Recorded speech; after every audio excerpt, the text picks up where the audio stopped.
Let me start by saying that I actually quite like my job.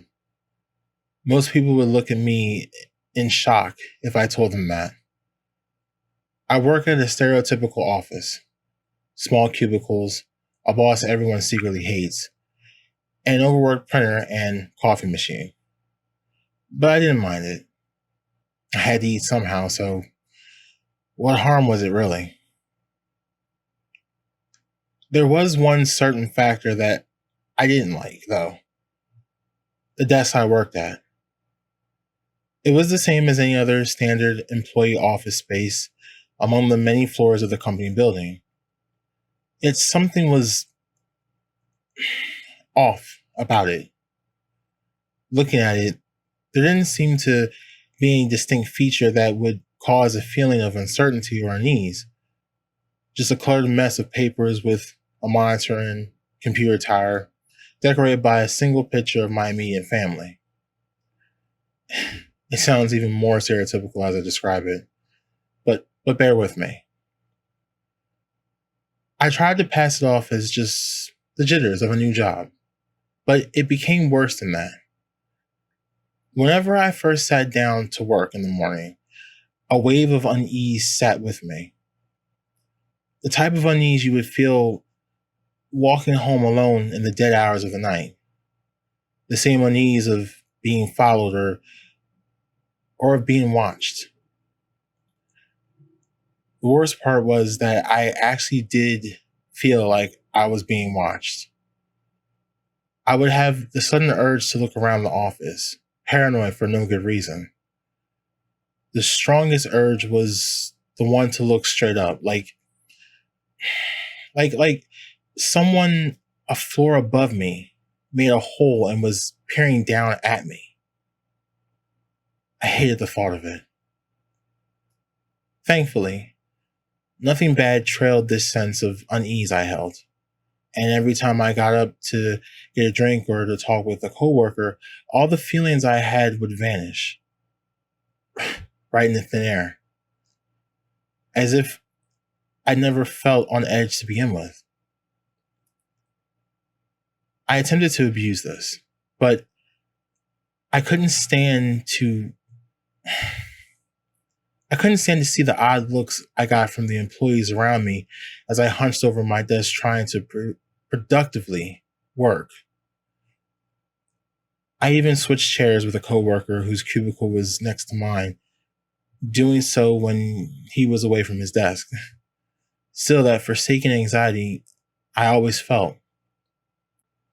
For a week, I worked like this, burying the thought of returning while on my days off, almost in fear when I sat down at my desk, completely relieved whenever I had an excuse to step away from it.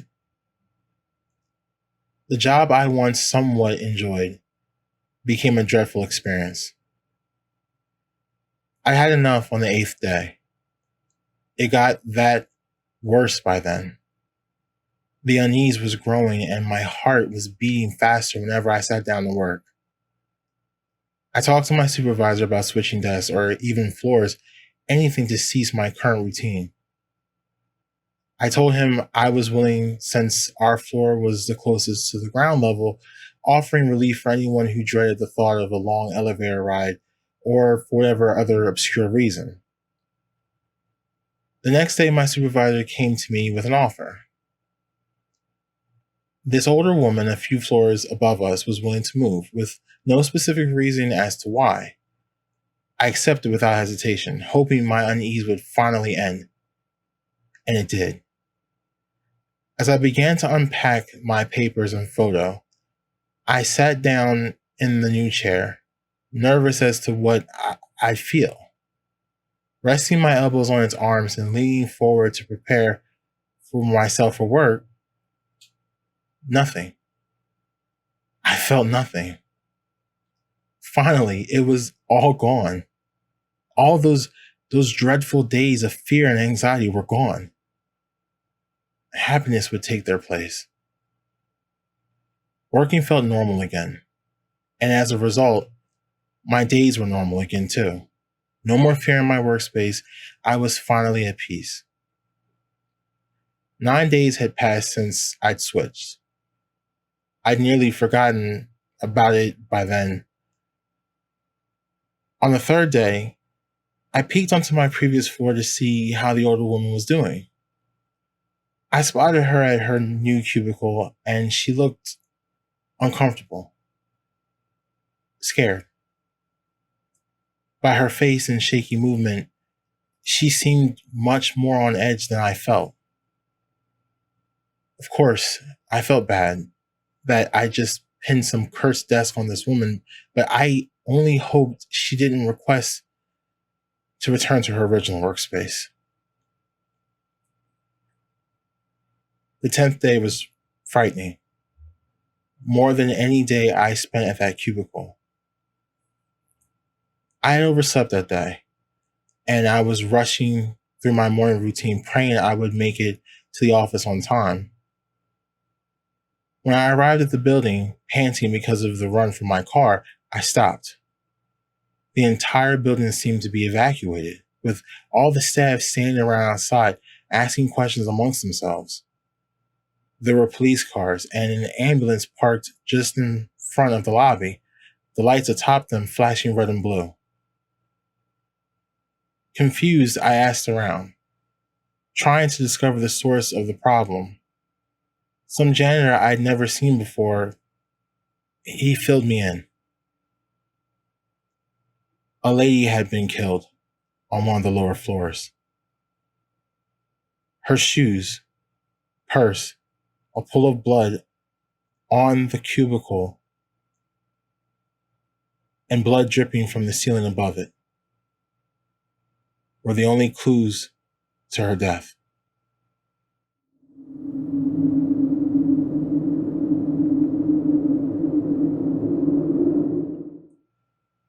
My street disappeared. I don't know where it went. It's not there anymore. I keep going round and around trying to find it, but it's not there. More than 3 hours ago, my dad went up to me and told me to take my dog, Scooter, for a walk. I was hesitant to do so because I didn't want to leave the house, but he told me I had to. I got my dog on his leash and opened the gate. One hand on his lead and one on the gate. I opened it, hearing the creak. I then walked to the right of my street to see a cat, sleeping. And as if it knew I was there, the fluffy brown and black feline opened its eyes and came up to me. I saw its deep green eyes glisten and its pupils dilate as it got closer. I reached my hand out to pet it, and it felt soft, fluffy, against my hand. Continuing on with the walk, I took a right and walked along the street. I then turned left and crossed the street, but as I went up this street, I felt a strange sensation. The tingling feeling made me feel a fluttering in my stomach. I soldiered on, even though I had that weird gut feeling, as we walked along and continued until we reached the end of the street. Now, I then turned left and walked along to pass Jordan Street, the street to the left of mine, and kept walking. It felt longer than usual to get to my street as I turned and I realized this wasn't my street. This was Royal Street. I turned around with my gut feeling even stronger now. We walked back the way we came, exactly, but it wasn't there. Instead of my street, it was just a house. A lonely house sitting on a large stretch of land. I decided to go down Royal Street and keep walking to where my street and Royal Street meet up. But there was just a dead end and just another house. I decided to knock on the door, then stood around 2 meters away. I heard footsteps and someone turned the door handle as the door opened up. There was a woman who looked like she had been around her 30s with blonde hair, green eyes, and had a toddler mounted on her hip, holding her with one arm. I greeted her and asked if she knew where 95 Dunn Street was and told her I was lost. I didn't want her to think I was insane, so I didn't tell her about the fact that my street disappeared. She called her husband and he grabbed the baby. Okay, I'll drive you there. I know where it is, she said. I looked at her with a perplexed expression, but thought to myself that this whole situation is peculiar and just shrugged it off. I entered the woman's car, which was a Tesla. I got excited because I'd never been inside one before, but the unusual and creepy situation watered it down. I tied my dog's leash to the seatbelt, then got in, put my seatbelt on, as the lady closed her door and started driving.